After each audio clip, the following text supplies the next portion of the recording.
Hello hello my dear students, welcome back to my channel. आज की जो मेरी वीडियो है इसमें मैं क्लास 9th का चैप्टर 5 क्लास 9th एनसीईआरटी का चैप्टर 5 जो बायोलॉजी का चैप्टर है, the fundamental unit of life, biology का चैप्टर है, इसका पार्ट 1 एक्सप्लेन करूंगी मैं। और मेरी जो प्रीवियस वीडियोस थी क्लास 9 से रिलेटेड रिगार्डेड, जो क्लास 9 रिगार्डेड साइंस वीडियोस है मेरी, उसमें मैंने आपको केमिस्ट्री का चैप्टर 1 कंप्लीट कर दिया था। जो प्रीवियस 9th क्लास की वीडियोस आई थी वो चैप्टर जो था वो केमिस्ट्री का था, वो कंप्लीट हो चुका है। उसका एनसीईआरटी क्वेश्चंस भी मैंने आपको दे दिए हैं। उसमें भी अगर कुछ समझ ना आया तो प्लीज आप वो पढ़कर, जिन्होंने नहीं पढ़ा है, लिंक दे रखा है मैंने डिस्क्रिप्शन बॉक्स में, वहां जाकर देखिए, वो चैप्टर को पढ़िए, उसको समझिए, एनसीईआरटी क्वेश्चंस भी करिए। नहीं आए समझ जो कमेंट बॉक्स में मुझसे आकर पूछिए। तो आज की जो वीडियो है इसमें मैं आपको बायोलॉजी का चैप्टर एक्सप्लेन करूंगी, chapter number 5, the fundamental unit of life. ठीक है, इसमें मैं आपको कुछ बेसिक चीज बताऊंगी। जो फंडामेंटल यूनिट ऑफ लाइफ किसे बोलते हैं, सेल के बारे में बताऊंगी, किसने इसको डिस्क्राइब किया है, सेल थ्योरी किसने बनाई है, और किसने न्यूक्लियस का डिस्क्रिप्शन किया है, माइक्रोस्कोप किसने बनाया है, माइक्रोस्कोप कब बना है, क्या कंपाउंड माइक्रोस्कोप क्या होता है, नॉर्मल माइक्रोस्कोप क्या होता है, इस चीज के बारे में मैं इस चैप्टर में आपको जो है एक्सप्लेन करने वाली हूँ। और सेल्स किस तरह के दिखते हैं, कितने टाइप के सेल होते हैं, ये भी मैं आपको इसमें बताऊंगी। और इससे रिलेटेड भी क्वेश्चंस है, वो भी मैं आपको बता दूंगी। तो अगर आपको ये मेरी वीडियो अच्छी लगे तो प्लीज लाइक जरूर करें, शेयर जरूर करें, और मेरे चैनल को प्लीज सब्सक्राइब करें, ताकि ये पार्ट भी, ये जो बायोलॉजी का मैं चैप्टर समझा रही हूँ, इसके भी आने वाले पार्ट जो है वो आप तक जल्दी से जल्दी आ सके। तो चलिए अपनी पार्ट 1 जो है चैप्टर नंबर 5 का शुरू करते हैं। अब हम अपना क्लास 9 का चैप्टर 5 बायोलॉजी का चैप्टर है ये, ठीक है, ये शुरू करते हैं। चैप्टर 5 का नेम है the fundamental unit of life. अगर आप एक सिंगल वर्ड में इस चैप्टर को यूज करें तो उसका नाम है सेल। मतलब किस तरह से हमारी लाइफ बनी है, क्यों, मतलब क्या ऐसी चीज है जिसकी वजह से हम लोग बने हैं, हमारी बॉडी ऑर्गन्स बने हैं। फंडामेंटल मतलब वो पहली चीज जिससे हमारी जिंदगी यानी लाइफ बनी है, वो है सेल। तो हम फंडामेंटल यूनिट ऑफ लाइफ के बारे में आज पढ़ेंगे। While examining a thin slice of cork, Robert Hooke saw that the cork resembled the structure of honeycomb, consisting of many little compartments. सबसे पहले जो है रॉबर्ट हुक नाम का एक साइंटिस्ट था, जिसने ये देखा कि जो कॉर्क है, कॉर्क को उसने खोलकर देखा, अच्छे से उसको एग्जामिन किया। कॉर्क होती है जो ट्री की बार्क से बनती है, या फिर जो आप बॉटल के ऊपर जो ओपनर सा लगाते हैं लकड़ी का बना हुआ, वो उसने देखा कि कुछ हनी कॉम्ब यानी मधुमक्खी के छत्ते जैसा स्ट्रक्चर बना हुआ है उसमें। ठीक है, cork is a substance which comes from the bark of tree. This was in the year 1665 when Hooke made this chance observations through a self designed microscope. जो है रॉबर्ट हुक ने खुद का बनाया हुआ माइक्रोस्कोप 1665 में उसने खुद के बनाए हुए माइक्रोस्कोप से एक चांस लिया ऑब्जर्व करने का कि इस कॉर्क में ऐसा क्या है, ये हनीकॉम्ब का स्ट्रक्चर क्या है। ठीक, Robert Hooke called these boxes cell. इसको रॉबर्ट हुक ने बॉक्सेस सेल कहा। जब उसने देखा माइक्रोस्कोप में तो ऐसा हनीकॉम्ब का स्ट्रक्चर उनके अंदर उन्होंने देखा, इस तरह का स्ट्रक्चर बना हुआ, यही तो होता है हनीकॉम्ब स्ट्रक्चर। तो उन्होंने इनको बोला boxes cell. Robert Hooke called this boxes cell. Cell is Latin word for a little room. Cell को जो लैटिन वर्ड में बोला जाता है वो बोला जाता है लिटिल रूम, इसलिए इसको सेल बोला जाता है, छोटा सा रूम जिसको बोलते हैं। This may seems to be very small and insignificant incident but it is very important in the history of science. ये बहुत छोटे थे और शायद पहचाने भी नहीं जा सकते थे बहुत ही, लेकिन ये बहुत इंपॉर्टेंट थे साइंस की हिस्ट्री के लिए, सेल जो बना हुआ था।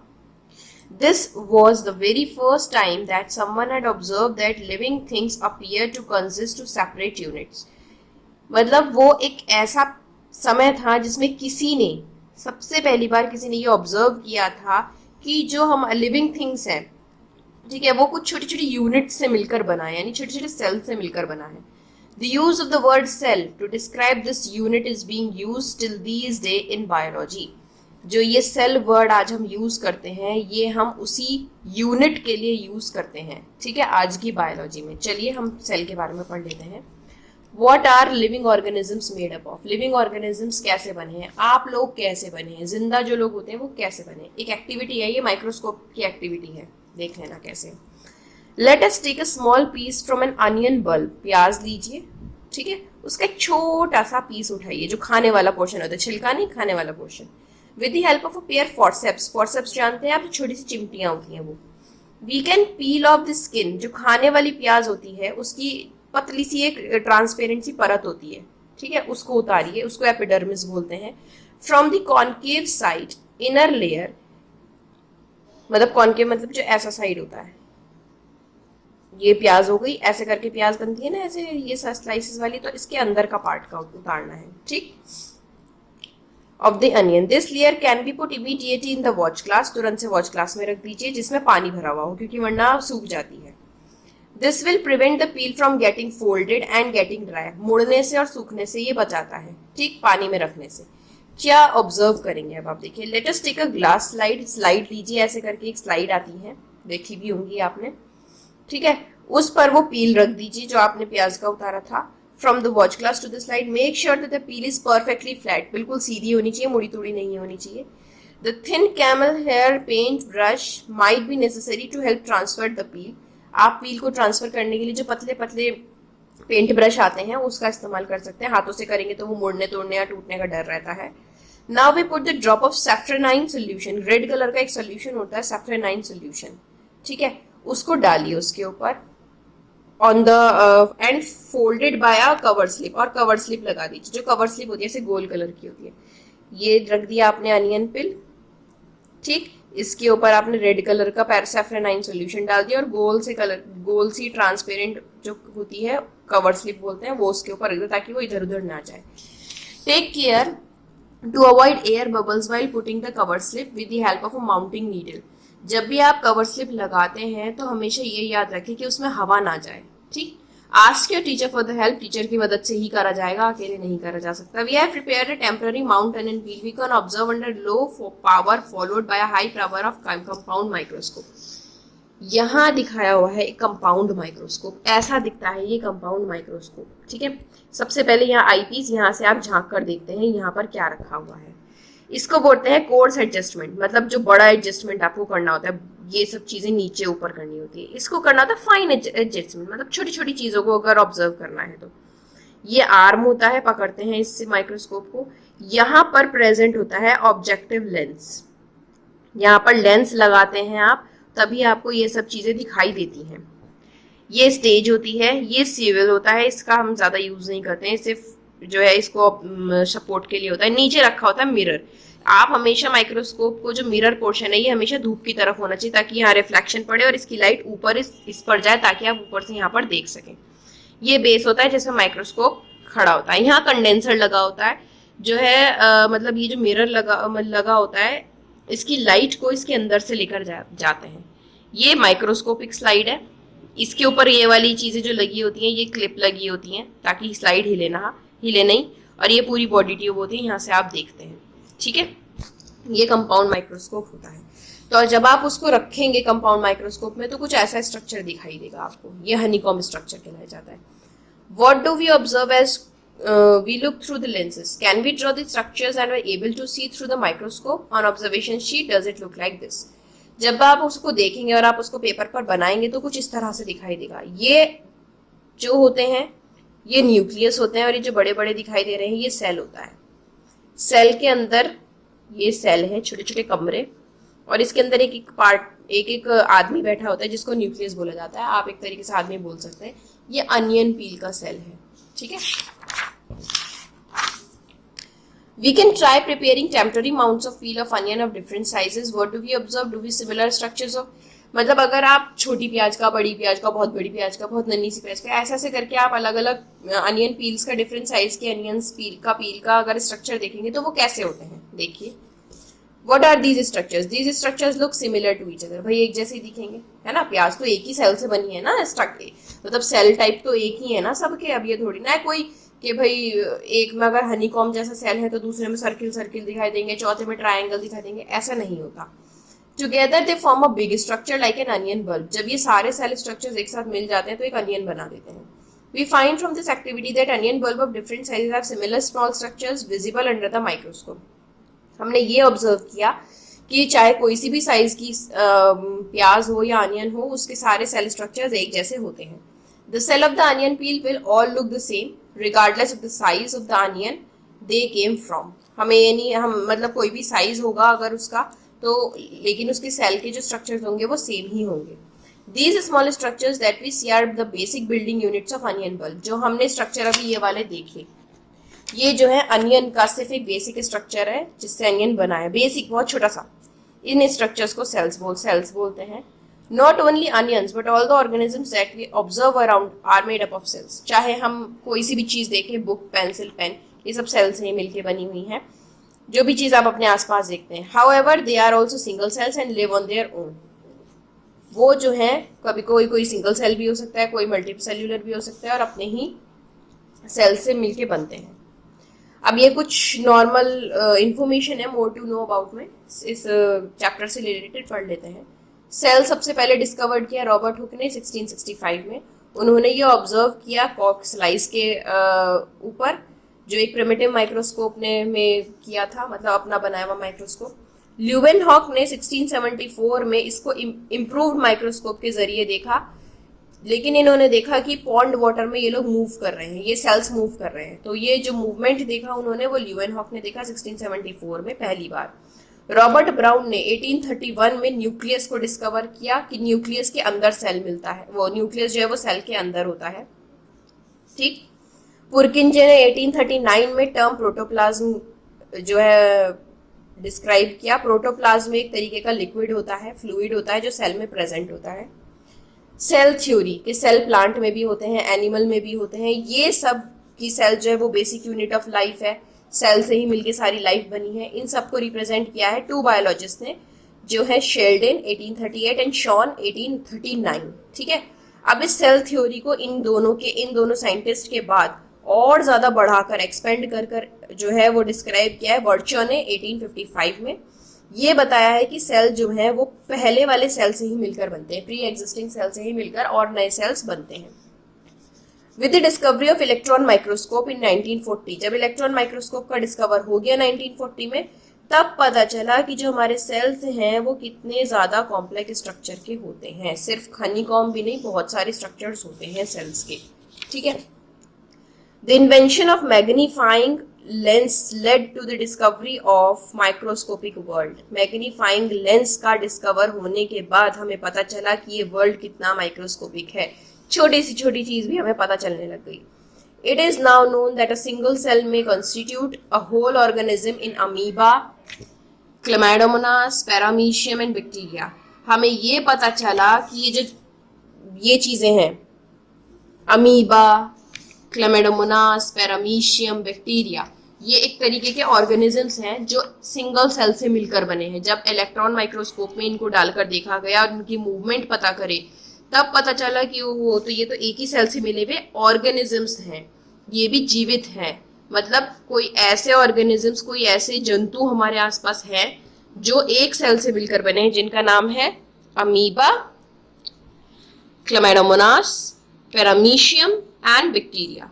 These organisms are called unicellular organisms। Uni का मतलब सिंगल, ठीक है, यूनिसेल्युलर मतलब सिंगल सेल। इसके बाद पता चला कि ये सारे ऑर्गेनिजम्स एक ही सेल से मिलकर बने हैं और इन्हें यूनिसेल्युलर ऑर्गेनिजम्स कहा जाता है। On the other hand, many cells group together in the single body and assume different functions in it to form various body parts in multicellular organisms। यानी multi means many, such as fungi, plants and animals। उसके बाद हमें और भी, जब हमने और study करी तो हमने देखा कि कुछ चीजें जो है वो एक सेल के ग्रुप से मिलकर बनी हैं, छोटे छोटे सेल्स के ग्रुप्स बन गए और उनसे मिलकर बनी, और बॉडी के अलग अलग पार्ट्स बन गए हैं उसमें, और वो अलग अलग फंक्शंस भी करते हैं। ऐसे जो ऑर्गेनिजम्स हैं उनको बोला जाता है मल्टी सेल्यूलर, जिसमें बहुत सारे सेल्स होते हैं। मल्टी मतलब मैनी, जिसमें मैनी सेल्स होते हैं, उन ऑर्गेनिजम्स को मल्टी सेल्यूलर ऑर्गेनिजम्स कहा जाता है। ये ऑर्गेनिजम्स होते हैं फंगई, देखी होगी फंगस लग जाती है, वो होता है। प्लांट्स और animals. Can we find out the name of some more unicellular organisms? क्या आप बता सकते हैं क्या क्या यूनिसेल्युलर ऑर्गेनिजम्स हैं? अगर आपको पता हो तो मुझे कमेंट में बताइएगा। Every multicellular organisms have come from a single cell. हर मल्टीसेल्युलर ऑर्गेनिज्म सिंगल सेल से ही मिलकर बना है। ये नहीं कि सीधे बहुत सारे सेल एक साथ आ गए, नहीं, पहले एक सेल बना उसके बाद बहुत सारे बने। Cell divided to produce cell on their own, cell जो है वो टूट टूट कर डिवाइड होता है, जैसे ये एक सेल है, डिवाइड हो गया तो 2 बन गए, फिर और डिवाइड हो गया तो 1 2 3 4 बन गए, ऐसे कर कर बहुत सारे सेल्स उन्होंने बनाए अपने जैसे। ऑल सेल्स दस come from pre existing cells, मैंने बताया था सारे सेल्स जो हैं एक ही सेल से मिलकर बने हैं, पहले वाले सेल से ही आगे के सेल्स बने हैं। एक और एक्टिविटी है, we can try preparing temporary amount of leaf peel, अब पत्ती के लिए कर लो, tip of roots of onion and even peel of onion of different sizes. After performing activity, what you have noticed, receive what the answers of the following of the questions. Do all cells look like in the term of shape and size? Do all cells look like in structure? Can we find difference among cells from different parts of a plant? What similarities could we find? मतलब अगर आपको हम पूछें कि जब आप इनको सबको परफॉर्म करते हैं, एक्टिविटी करते हैं, ये जब कोई भी पील्स को अगर आप माइक्रोस्कोप में देखते हैं तो क्या देखते हैं, कि सारे सेल एक जैसे दिखते हैं शेप और साइज में, या फिर सबके स्ट्रक्चर सेम होते हैं, या फिर सबके मतलब जो डिफरेंट पार्ट्स हैं प्लांट्स और बॉडी के, ये सब लोग सेम होते हैं या अलग अलग होते हैं, इनमें क्या सिमिलैरिटीज हैं ये आप हमें बताएंगे। तो जब आप एक्टिविटी करेंगे स्कूल में जाकर तब आपको इन सब चीज़ों के बारे में पता चलेगा। Some organisms can also have cells of different kind. Look the following picture. It depicts some cells from the human body.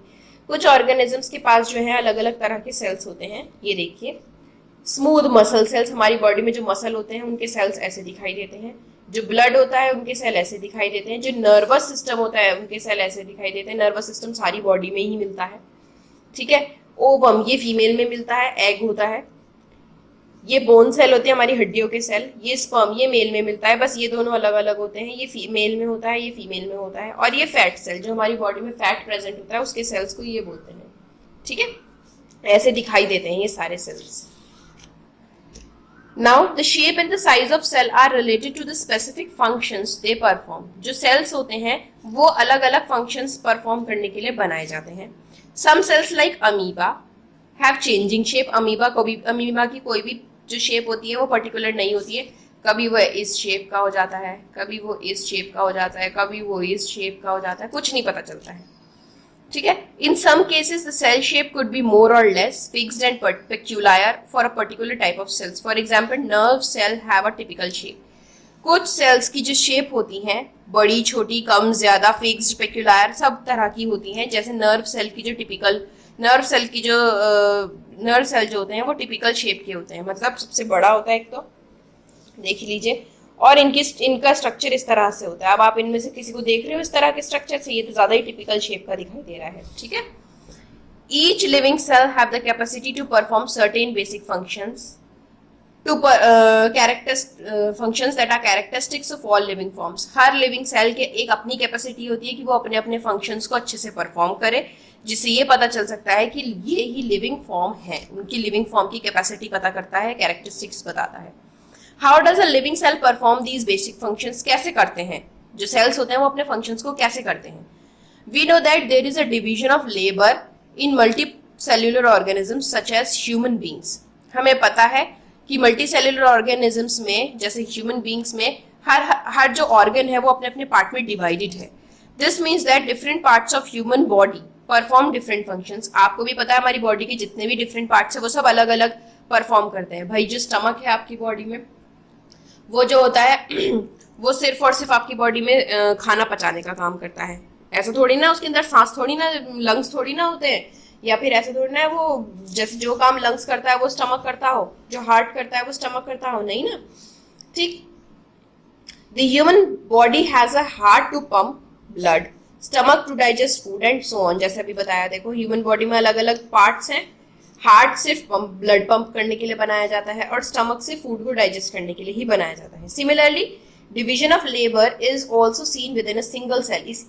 इसी तरह से सिंगल सेल में भी पार्ट्स डिवाइडेड होते हैं। In fact each such a cell has got certain specific components within it known as cell organelles.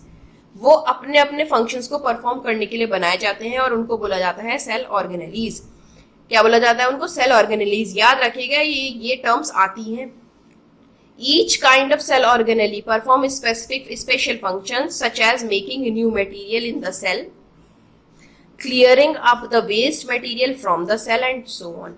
जो ये cell organelle single sales में या मल्टी सेलुलर सेल्स में बनाई जाती हैं सेल ऑर्गेनेलीज, इनका अपना स्पेशल फंक्शन होता है। क्या काम होता है?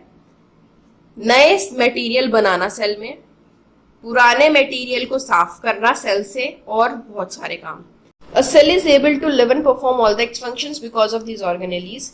These organelles together constitute the basic unit called the cell. ये organelles जब एक साथ constitute हो जाती हैं तो क्या कहलाई जाती हैं? Cell. Basic unit called the cell, यानी basic unit of life. It is interesting that all the cells are found to have the same organelles, no matter what their functions is or what organisms they are found in. ये interesting है, बात interesting है कि जो भी sales हैं वो एक तरीके से सेम ऑर्गेनेलीज ही होती हैं। सेम ऑर्गेनेलीज से मतलब जो ऑर्गेनेलीज होती है वो एक ही सेम सेल से मिलके बनती हैं। ये नहीं मैटर करता कि उनके क्या फंक्शन है और वो किस ऑर्गेनिज्म में प्रेजेंट है। तो यहाँ पे पार्ट 1 खत्म हो गया है। नहीं समझ में आया तो पूछ लेना, यहाँ के क्वेश्चन है पार्ट 1 के। डिस्कवर किसने किया है सेल और कैसे? रॉबर्ट हुक ने 1665 में डिस्कवर किया है। कैसे? By observing a cork slice by primitive microscope. ठीक है। सेकेंड क्वेश्चन है, why is the cell called the structure and function unit of life? Because cell is capable of independently carrying out all necessary activities of life. क्योंकि cell ही एक ऐसी चीज है जो अकेले जो है सारी एक्टिविटीज को, लाइफ की सारी एक्टिविटीज को परफॉर्म कर सकता है। इसीलिए सेल को फंक्शनल और basic structure and functional unit of life कहा जाता है। तो यहाँ पे मेरा चैप्टर नंबर 5 का पार्ट 1 खत्म हो गया है क्लास 9 का। अब जो भी कुछ समझ में नहीं आया हो कमेंट बॉक्स में करके मुझे बता दीजिएगा। नेक्स्ट वीडियो के लिए मेरी नेक्स्ट वीडियो देखिएगा। तो यहाँ पर चैप्टर नंबर 5 बायोलॉजी पार्ट 1 मेरा ख़त्म हो चुका है। इसमें मैंने आपको सेल के बारे में पढ़ाया। सेल किसने डिस्कवर किया था वो बताया, कौन से सन में किया था, किसने न्यूक्लियस डिस्कवर किया है, और माइक्रोस्कोप किसने इन्वेंट किया है, कंपाउंड माइक्रोस्कोप कैसे दिखता है। ये सब चीज़ें, बेसिक चीज़ें मैंने आपको पार्ट 1 में एक्सप्लेन करी हैं। सिंगल सेल ऑर्गेनिजम्स कौन होते हैं, मल्टी सेल्यूलर ऑर्गेनिजम्स कौन होते हैं, क्या होते हैं, ये भी सब मैंने आपको बताया है। इस पार्ट से के बेस्ड मैंने क्वेश्चंस भी आपको करा दिए हैं कि सेल किसने डिस्कवर किया और हमारे सेल को structure functional unit of life क्यों कहा जाता है। तो अगर आपको ये चैप्टर समझ में नहीं आया है, इसका पार्ट 1 अगर आपको समझ में नहीं आया है या कुछ भी प्रॉब्लम है तो प्लीज़ कमेंट सेक्शन में जाकर आप मुझे कमेंट करके बताएं, और मेरी वीडियो को लाइक शेयर ज़रूर करें। चैनल को प्लीज़ ज़रूर से ज़रूर सब्सक्राइब करें, बेल आइकन को प्रेस करें ताकि मेरी आने वाली सारी वीडियोस जल्दी से जल्दी आप तक आ सके। नेक्स्ट पार्ट को देखने के लिए मेरी नेक्स्ट वीडियो को ज़रूर देखें। Thank you.